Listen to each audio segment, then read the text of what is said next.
Testing. Echo less echo. Okay. Volume up. Volume good. Good. Oh, hey guys, didn't see you there. Welcome back to another episode of Anything But ASIC, and we're gonna have a talking ahead video. I am way behind. I recorded and got interrupted, and things happened. But lots happening here. Was it a little bump there at the beginning of the week? Bitcoin finally crossed 30K. Ethereum follows suit, and the rest of the market follows suit. This is, I would say, it's played out to, hasn't played out fully, but I would say it's a bull trap. Just based on what we already know, when the entire market itself, like the entire market goes up, including stable coins and everything else, which are not supposed to like go up. They're supposed to stay stable at $1. Yeah, something's going on. Something's going on with the exchanges. Something's going on with Ethereum. It's something did happen with Ethereum. I think they have the Shanghai upgrade, and it's nothing. It's nothing new. It's nothing new. We've seen this plenty of times. But yeah, what I want to get into articles. They're like what 3-4 days old now, but they're still relevant. They're still need to be seen. So I'm gonna go ahead and read them. Not that one. We'll talk about AI in a different video. There's a lot to cover, actually. One's about privacy. I'm about the privacy coins. I'm about the Wild Nero there. Wow. I gotta get that Wild Nero while it's cheap. Oh man, you can get so much Wild Nero now for just $100. Not saying that it's not financial advice. Don't go spend every penny of your bank account on Wild Nero. But if Monero is going to pan out to be something great, well, Wild Nero is a better opportunity than Monero. It's just a copy of Monero. There's plenty of copies of Moneros, but this one is an exact copy of Monero with a little Doge sprinkled on it. So Dogecoin Go, grr. But getting into the article, privacy preserving payments should not be niche. Monero contributor Justin Ehrenhoff says. Now I've noticed this with Alyssa Knight and this guy. I'm gonna skip a little bit ahead. A lot of the LGBT community has they've been in the crypto space, and for, I guess, better or worse, they value their privacy. I wonder why. we can speculate on why, but yes, if going through this article, it will explain why. Cake Wallet vice president of operations discusses privacy in a post-Tornado Cash world, global data policies, and Monero technical debt ahead of Consensus 2023. Privacy has been an important part of the crypto industry. Bitcoin's earliest adopters often thought of the system as truly private digital money. It wasn't until Mt. Gox when Bust and Chain Analysis was founded to investigate where all those missing coins went that the illusion of anonymous transactions on Bitcoin were shattered. This was a tough lesson for many to learn, and a part of the impetus to develop different chains to put privacy first. Monero is one of the oldest, a fork of Bitcoin, by the way, I don't mention that here, of those projects, founded in 2014 and one of the most used. Although many people still use Bitcoin for transactions they rather keep secret, those that are truly concerned about privacy know that a permanent, immutable, and forever traceable blockchain is not the best option. Monero keeps many of the Bitcoin's best attributes, but essentially shows the address. Actually, Monero is, as it moves along and improves, is actually the opposite of Bitcoin, really. Like Bitcoin, Monero had a fair launch, and at this point, it developed by a diverse community. We'll be speaking about that diversity later. Justin Ehrenhofer, the vice president of operations at Cake Wallet, is one of the most prominent Monero backers. He's founded the Monero cryptocurrency XMR after developing an interest in cryptography and online data security while growing up gay in the not always friendly Midwest. He was getting those Brokeback Mountains. He's one of the sharpest minds on crypto Twitter regarding privacy and is a broad member of the organization that pays grants to people maintaining public payment systems. We don't talk about Fluffy Pony here for some reason. CoinDesk called up with Ehrenhofer ahead of a consensus where he's scheduled to talk about policy in a post-tornado cash world.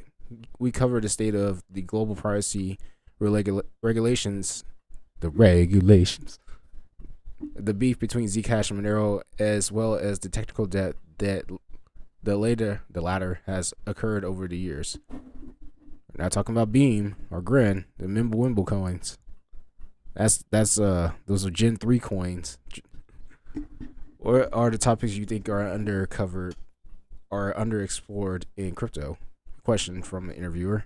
I think that there are several areas that are underexplored. The industry is massive now. People can specialize in anything from tokenomics to compliance. If you're working in a very niche field, you probably always feel like that particular thing is underreported. For instance, I tend to think privacy is often underreported. Yes, it is. We don't want that to get out. Nobody wants that to get out. That there are privacy coins that are better than Bitcoin for transacting. The interviewer asks, did you have a aha moment when you realized the importance of privacy? I arguably did. When in high school, I needed to use Tor in order to bypass firewall restrictions on my network about the LGBT content back then, and possibly still now. A bunch of the family filters would block that type of content. That got me interested in privacy at a very early age. When I heard about Bitcoin, I just thought it would be very interesting to combine money and privacy. My first private payment was when I used cash to buy a Walmart gift card, which I used to redeem for a VPN back in 2013 or so. That's funny. Interviewer says, that's funny. Where do you think the privacy debate is heading in 2023, especially considering tornado cash? I think each country is going to do its own different thing. Of course, the United States actions are going to have the most influence, but there are going to be some jurisdictions that will try to ban anything they consider to be a privacy enhancing tool completely. The international bodies that discuss anti-money laundering probably won't oppose bans. Other jurisdictions might try to redefine what money transmission is to cover a broader scope, and there's going to be misses along the way. I hope that in the United States we continue to have very clear lines of what money transmission is, so people know when they need to register and know specifically when activities apply. We'll never forget that. They just want to throw people in jail for whatever. There's a point finger. You did this. Law HB 6552 that we drafted yesterday. You did this. You go to jail. See also the coming Privacy Awards 2020. One thing I really hope for as well is that regulation and enforcement is less often done on a optic basis, whether it's an asset that's considered by optics or to be a privacy coin or not. That's generally pretty arbitrary. What is the role of private money? It's always going to be a niche. I don't want it to be a niche. I worry that if it's continuously pushed to the side, that we're going to lose important parts of our identity. Most particularly, I worry that less private money, something where some third party has high degrees of control over it, or some government or regulators will be politicized. That's how you end up with discrimination. There are many things under the guise of public safety, risk indicators, and risk scoring that are attributed today to cryptocurrencies that label addresses as riskier than others. When we rely on third parties to track this information and provide services, it really has a high possibility of being discriminatory, whether that's intentional or not, because they're written by humans. So I do think having a basic privacy protections for money is extremely important. Even those who aren't members of marginalized communities need to push for higher privacy protections by default, so everyone is better off. Over the last decade, interview says, over the last decade, are there design decisions that would have made differently for Monero? That you would have made differently for Monero. Monero as a network, when it launched in 2014, was a totally different from the network today. It did not hide things like amounts, and ring signatures were very, very poorly implemented. They initially tried to denominate amounts being spent, and That was the best described as a disaster. Piracy is a very complicated thing to do well, and it was awful. So that was learned pretty early on to switch from that type of system, and the type of mindset has really stayed with Monero. If it was to relaunch Monero today or reboot the ethos of Monero today on separate blockchain, it would be very convenient to get rid of a lot of the technical debt that has occurred over time. It has pretty messy code at this point. There are some efforts to rewrite portions of it in advance of the next large comprehensive change that currently being proposed, but that's not has been accepted by most people. You hear stuff like that a lot in crypto. Interviewer says, are there specific ways to impacts the development? Absolutely, there are many things that we learned over the years. One thing that keeps coming up is that privacy is always a battle. You always have people that are getting better and better about tracing. There will always develop new techniques to counter, or I lost my voice, to counter whatever you do to protect yourself. As this relates to data that you store on a public database and a permanent record, i.e., blockchain, it's not going away. So your adversaries really have until the end of time in order to investigate that information. So privacy needs to keep getting better and better. Tools need to keep getting better and better. You can't just stand still, because if you stand still, you will become obsolete. That's one of the most interesting things between the Bitcoin and Monero communities. They have many similarities, but one huge difference is that Bitcoiners generally require strong backwards compatibility properties. They want to be able to open a wallet and essentially use the exact same software they set up 10 years ago. That certainly has some advantages, but as it relates to privacy, you kind of need to force people to keep using a better OPSEC. Forcing people to use the latest reasonable privacy standard is one of the things Monero community decided to do right. However, large changes aren't considered useless. They bring significant benefits. The key is being open to them. Interview says, this is probably a stupid question, but considering you made the comparison to Bitcoin, can you explain the rivalry with privacy system Zcash? I want to know this as well. Some members of the Monero community definitely dislike Zcash and vice versa. There was definitely a rivalry between Zcash when Zcash first started. Members of the early Zcash community were typically from academia, so you had these academics that have a really interesting cryptography that they implemented in Zcash. Arguably, that what Monero was offering at the time was significantly worse.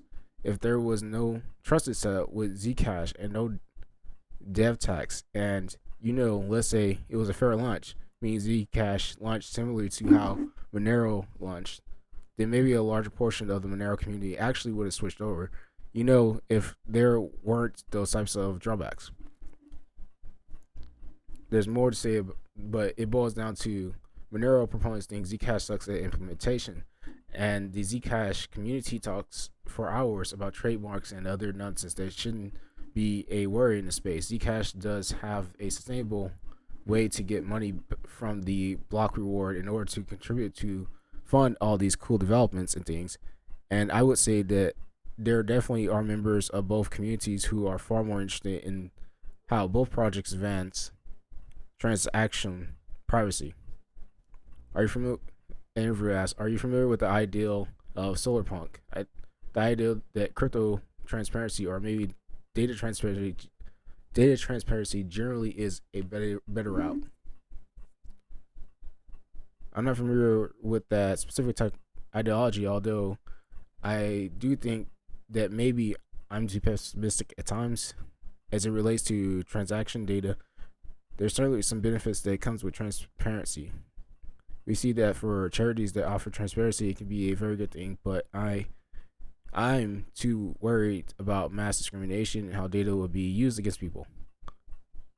As someone building a crypto wallet, could you give an overview of the type of advancements being made? Yes, I work for Kick Wallet. It is an open source and non-custodial wallet, initially launched in 2018 as a Monero-only wallet for iOS. Since then, it added Bitcoin and Litecoin and other assets, and has expanded to Android and desktop as well. Some wallets will be tailored to specific audiences. Custodial wallets generally prioritize user experience. They prioritize onboarding and usually can integrate things like direct paycheck deposits or support a debit card. Those usually are trying to onboard less sophisticated, less technical users who often have a more investment driven focus. Then you have what I would say are the most common type of the custodial wallets, where you have your own access to funds and keep your keys. Even a lot of those are investment focused, so design their experience to look very similar to an exchange interface and gives easy options to buy and sell coins. Then there are wallets that are much more specific. In Cake, we've kind of made our niche around payments. I shouldn't be surprised that Monero is often used for payments rather than being held like Bitcoin as an investment. We hope to keep growing as a niche. Man, that was a lot to get through. But it's for the privacy.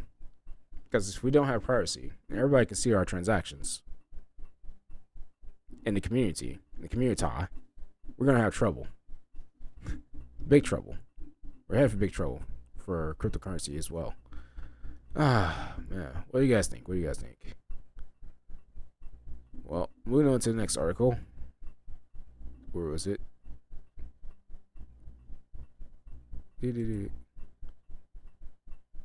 No. Where is it? Was it this one? No. I was going to talk about that later. AI started. No. Okay, AI is on the next list. All right. U.S. cybercrime treaty could lead to sweeping surveillance of crypto. This is a short one. Crypto worldwide. The treaty current draft language will require crypto companies to implement intrusive mass surveillance systems. We were just talking about privacy, right?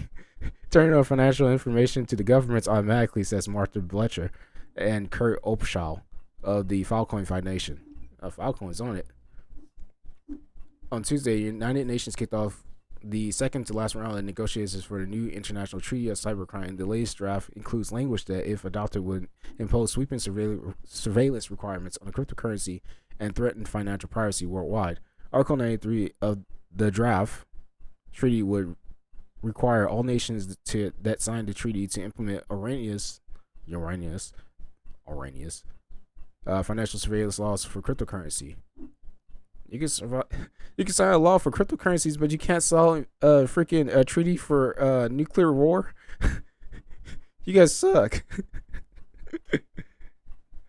Those financial surveillance laws would apply to any organization engaged in activities related to the circulation of digital financial assets and digital currency, even if there are nothing like the traditional financial institution, like the dangerously broad Digital Asset Anti-Money Laundering Act introduced in the U.S. Senate. This incredibly broad language could be interpreted to include software developers, custodial and self-hosted wallets providers, miners, validators, nodes, and non-fungible token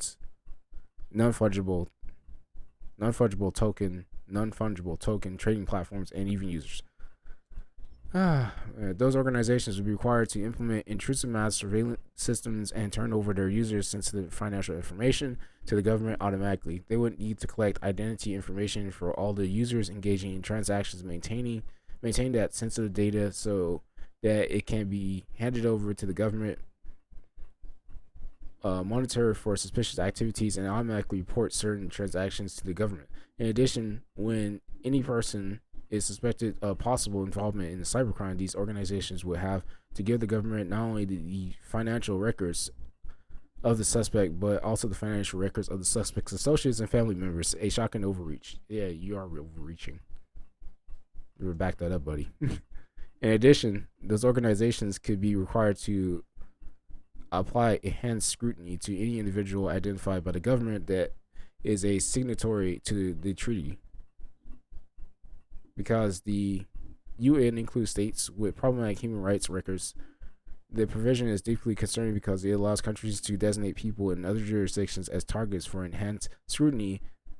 They put that in quotation marks for a reason. For dubious reasons. They're just trying to make this into a prison planet, aren't they?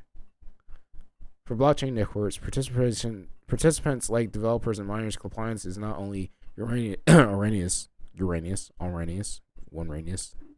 I hope I'm saying it right, but in many cases, impossible. For example, software developers have no idea who the end user of their software might be, and cryptocurrency miners and validators have no way of knowing the identity of people who transactions they are facilitating. In addition to, actually, they do know. They can know. In addition, the draft Article 93 attempts to eliminate any banks that have no physical presence and they are not affiliated with a regulated financial group. So basically, just cutting everything that's cryptocurrency or digital currency. But I guess that doesn't include all these Wells Fargo's, the big banks. Even though they're getting rid of their brick and mortar locations, they still are affiliated with regulated, quote unquote, financial groups. Who decides whether they're regulated or not? They're gonna regulate. I have to get it. While a bank is not yet defined in the treaty, this could be interpreted to encompass a decentralized financial products, even if they're otherwise lawful.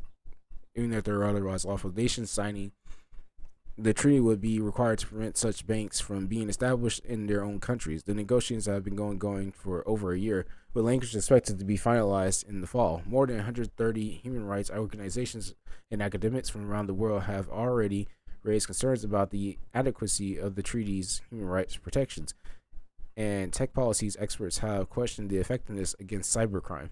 While protecting against ransomware, malware, and other attacks from cybercriminals is a noble goal, law designed to enhance police powers in the name of crime prevention can often lead to civil liberty violations. They going red dog on y'all. Red dog, we don't care. Many leaders from civil society are taking part in the negotiations and are working to make sure that the treaty respects human rights. We urge all those participating in the negotiations to push back against Articles 93, sweeping financial surveillance requirements in order to defend financial privacy worldwide. We're talking about privacy. I think, my thoughts on everything that I just read, first article and second article. Of course, we need privacy. We're going to need privacy. But are you really going to be private? I mean, any, mid-range hacker knows that a digital currency has to go through, your big threes, your Comcast, your AT&T. And if you remember correctly, they did a whole sweeping surveillance. I guess it was a test run. Scanning package. It was package manager. They got something from Cisco that just picked out packets of information and decrypted them one by one and just or they stored them or something. But once again, like it was said in the previous article, once they have the information, once they suspect it is suspicious, they have all the time in the world to go look through it and and break down the code and decrypt it and do all kinds of things and find out where it came from. And I guess anybody trying to, live in a private world where your transactions are not tracked, you're going to have to be a moving target. Because there's no other way. There's no way to hide. There's no way to hide. And that's the way they want it. But when the tables are turned, when they have to hide, when the people who facilitate and make the digital currency that's being forced do things that are unsavory, immoral, and illegal, then what happens to them? Nothing. And this is more rules for thee. It's going to lead to more rules for thee and not for me. Me being the people that facilitate the currencies, the quote unquote real life currencies, real world currencies. But oh man, what do you guys think? That's 2 down. I got some more. Next we're gonna be talking about AI. Was it chat auto chat GPT or whatever is big right now. It's on fire. But it seems like Amazon's getting into it. So let me know what you guys think about. Where is your stance on privacy? Down in chats. And by the way, shout out to all my subscribers, my new subscribers, all one of you. Oh god, I'm gonna keep trying. I'm just gonna keep trying. This is all just a rant, just putting my ideas out, just reading the news. I've been working on some things, lots of things all at once. They're cryptocurrency related, but it's hardware is kind of hard. It's hard to get it working. But I'm trying. As the world burns, as I see people lose their minds, as things just basically cost more, gas is going up, everything's just going crazy. I try. Let me know what you guys think in the comments, and I'll see you guys some other time.